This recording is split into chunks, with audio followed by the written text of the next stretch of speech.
दुनिया में इतनी सारी जगह है जहाँ लोग घूमने जाते हैं, कहीं पहाड़ों की वादियाँ तो कहीं बच्चों के पार्क्स।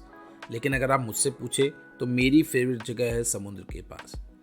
और लकीली हमारे इंडिया में बीचेस की कमी नहीं है। लेकिन क्या आप लोग जानते हैं हमारी बीचेस से बहुत दूर समुद्र के बीचों बीच एक ऐसी जगह है जहाँ पानी दो अलग अलग रंगों में दिखता है। जी हाँ, मैं सच बोल रहा हूँ। ये वो जगह है जहाँ पे दो समुद्र आपस में मिलते हैं। बट ये कोई भगवान का चमत्कार नहीं, बल्कि इसके पीछे एक साइंटिफिक रीजन है।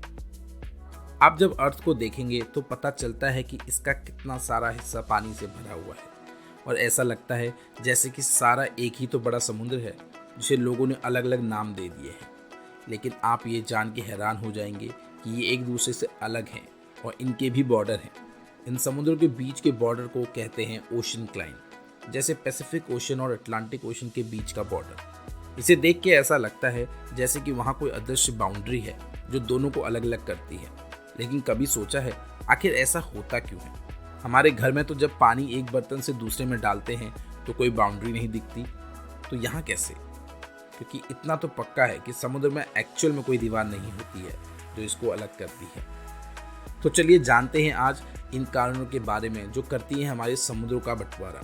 एग्जाम्पल के लिए पैसिफिक ओशन और अटलांटिक ओशन, इन दोनों का पानी मिक्स ना होने का सबसे मुख्य कारण है इसके पानी में नमक की मात्रा का अंतर और इनके केमिकल स्ट्रक्चर्स का अलग होना। आप इन दोनों के कलर को देख के ही बता सकते हैं कि ये दोनों एकदम अलग हैं एक दूसरे से। एक डीप वाटर एक्सप्लोरर जैक कॉस्टू ने एक दिन डिसाइड किया पता लगाने का कि आखिर समुद्र नाम मिलने के पीछे की फिजिक्स और केमिस्ट्री है क्या।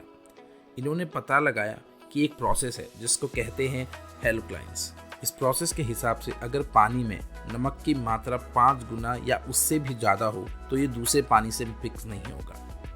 आप चाहे तो ये घर पे भी एक्सपेरिमेंट कर सकते हैं। एक कप में पानी लें और उसमें बहुत सारा नमक डालें और उसे अच्छे से मिक्स करें।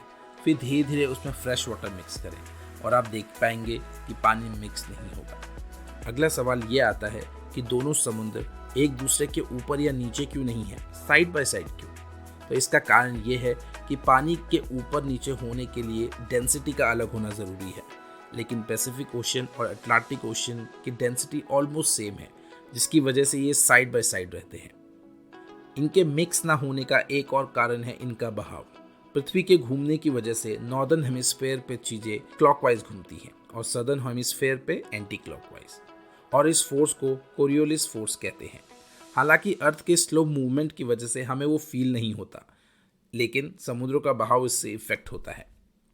वैसे मैं आपको बता दूं कि ऐसा नहीं है कि ये दोनों समुद्र मिक्स नहीं होते हैं, थोड़ा बहुत मिक्स होते हैं, बट इनको दूर करने के लिए इतनी फोर्सेस हैं कि वो वापस अलग हो जाते हैं और इसलिए हमको अलग अलग कलर दिखता है। वैसे पूरी दुनिया में सिर्फ पैसिफिक ओशन और अटलांटिक ओशन ही नहीं है, बल्कि ऐसी बहुत सारी जगह हैं जहाँ पे ये साइंस का चमत्कार देखने को मिलता है। तो चलिए आपको दिखाते हैं कुछ ऐसे ही और एग्जाम्पल्स।